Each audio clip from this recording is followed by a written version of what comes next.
Chapter 15. At the Well. Jesus was on his way to Galilee. Most people went the long way around to avoid a place called Samaria because the people there, called Samaritans, and the Jews didn't really like each other. As a matter of fact, they didn't even speak to each other. But not Jesus, no. Jesus wanted to go through Samaria, and he purposely stopped at a well. He was so tired from the long trip that he sat down. It was around noon, the hottest part of the day. His disciples quickly left to buy some food, leaving Jesus alone. Shortly after he got there, a lone Samaritan woman came with a jar to draw water. She looked around quickly, as if to double-check there was no one around. Then she saw Jesus and slowed down. Jesus, with sweat dripping down his face from the heat, smiled and said, "Good afternoon. Would you give me a drink of water?" She looked confused. Why was this man talking to her? Jews didn't just talk to her. "You are a Jew, and I am a Samaritan, and a woman at that, and you are asking me for a drink? I did mention the fact that I am a Samaritan, right?" She pointed out. She was taught to keep her mouth shut, but sometimes couldn't help herself. "Don't put yourself down. If you knew who you were speaking to, you would be the one asking for the water, and the water wouldn't be regular, it would be living water." The woman looked around to make sure Jesus wasn't carrying anything. "I'm confused. How could you even get this living water? You have absolutely nothing to draw water with." "You are missing the point. When you drink from this water in front of you, you get thirsty again, don't you? But let me tell you, when you drink from the water I give you, you will never thirst again, and that water will become a spring of water inside that wells up to eternal life." Living water? Eternal life? Yes, please. "Sir, I absolutely need this water. I'm tired of coming here all the time in the hot sun to draw water." She looked at Jesus with wide, hopeful eyes. Jesus nodded. "Why don't you go get your husband and we'll talk more?" Jesus asked. The woman's hope seemed to fly away at once as she looked down at the ground. She knew there was a catch. There always was. "I don't have a husband," she mumbled. "I know," Jesus said calmly.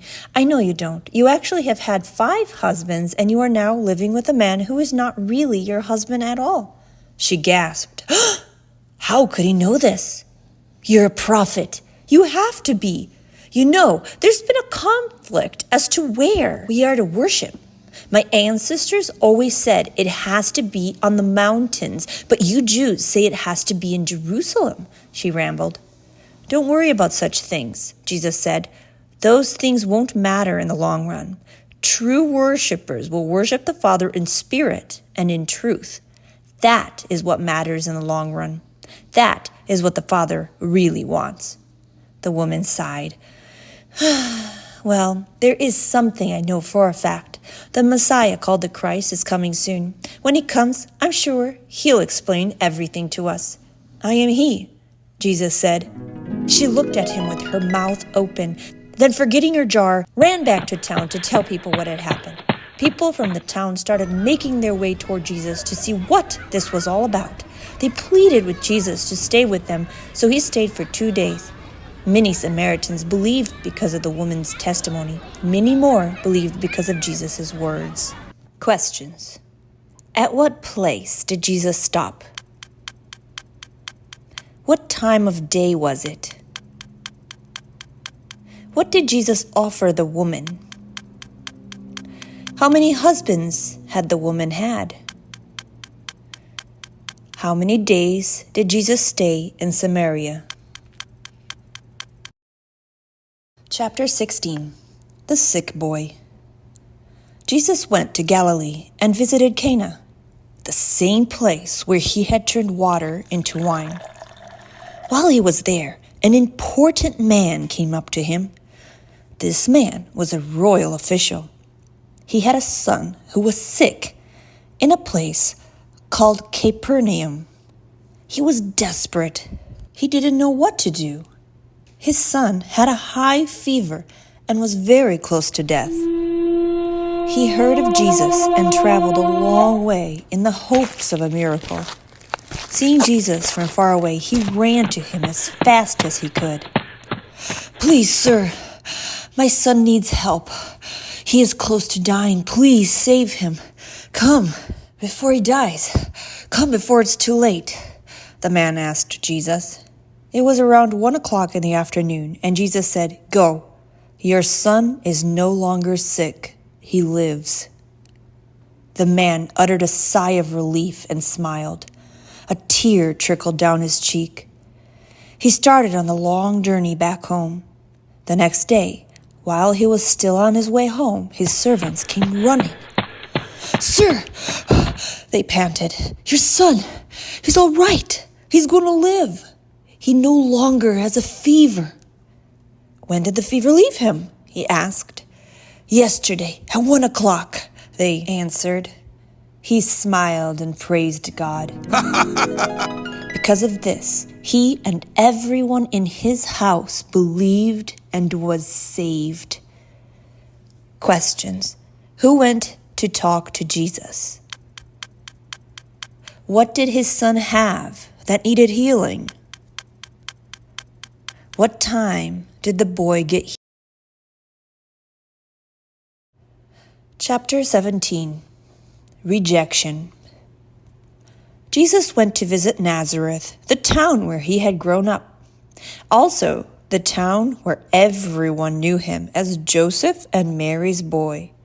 He went to teach in the synagogue, and everyone loved what he was teaching and spoke wonders about him. But when people started recognizing him, they whispered amongst themselves, "That's Joseph's boy, isn't it?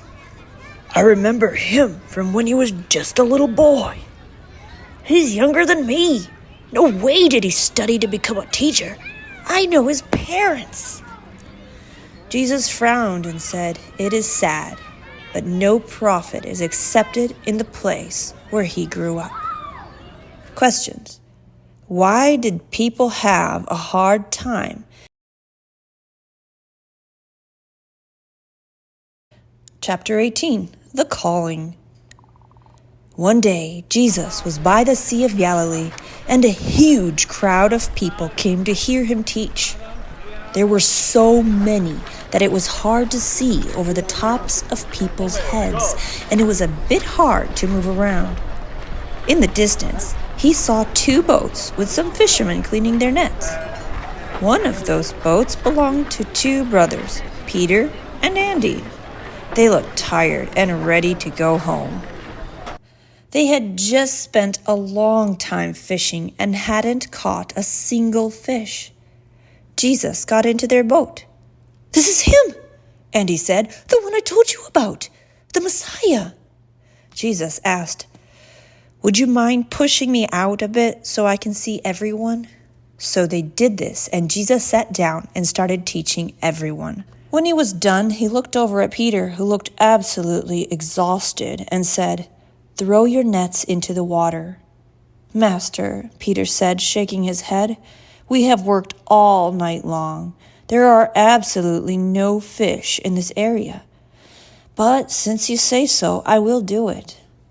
So Peter threw his net where he had been throwing it all night long, with little hope of catching anything, but curious as to what lesson Jesus wanted to teach him with this. Suddenly, there was a yank. And another. And another. The net was filling with fish. Filling was an understatement. The fish wouldn't stop coming. "Come help!" Peter called to the other boat. The other boat came quickly and cast their net, which filled quickly as well. Soon the boats were so heavy with fish they started to sink. Peter's heart started beating faster. Wow! Just wow! He fell to his knees at Jesus' feet. His presence was too much.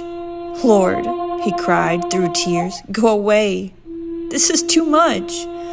I am a sinful man. I don't deserve this." Jesus took Peter's hand and pulled him to his feet. "Don't be scared." He looked at Peter, then at his brother Andy. "Follow me. I will teach you how to be fishers of people instead of fish. You will catch people for the glory of God." He then looked at 2 other fishermen who were brothers, James and John. "You too as well. Follow me." And they immediately dropped everything to follow Jesus. The following day, Jesus called Philip to follow him, and Phil went running to Nathanael, who was sitting under a fig tree enjoying the shade. "Quick, Nate," he told his friend, "I found the one Moses wrote about, Jesus of Nazareth." Nate laughed. "Nazareth? You're kidding, right? Nothing good ever comes out of Nazareth."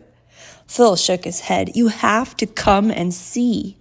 Nate slowly got up and shook the dirt off his pants. They walked over to where Jesus was standing, and Nate had a skeptical look on his face. Jesus said, "Here comes a true Israelite without a false bone in his body." Nate blushed. "How do you know me?" "I saw you while you were under the fig tree before Phil called you." Nate gasped. "Teacher, you really are the Son of God, the King of Israel." And Nate also followed Jesus, becoming his disciple. Questions. Jesus got into whose boat? What did Jesus tell Peter to do? What happened when Peter obeyed?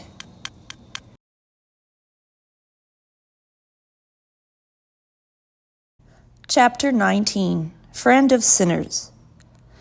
Once again, Jesus was teaching a large crowd near the lake. He was looking around, and he saw a lonely tax collector at his booth. The man was listening to Jesus intently, and their gazes locked.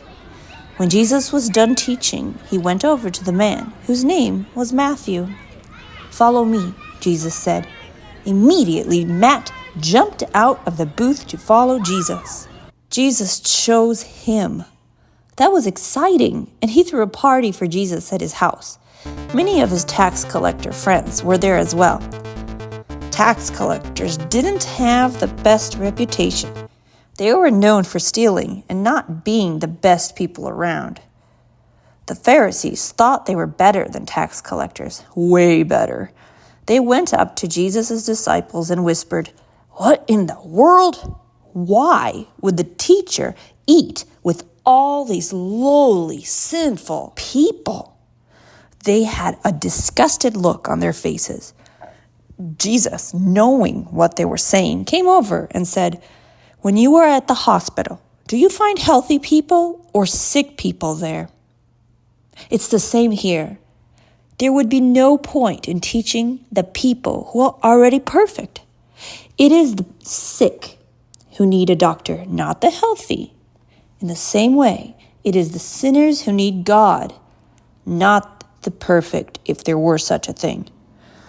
The Pharisees scowled, embarrassed and angry. Jesus chose 12 disciples out of his many followers to be with him, to teach, to send out to preach, and to have authority to drive out demons.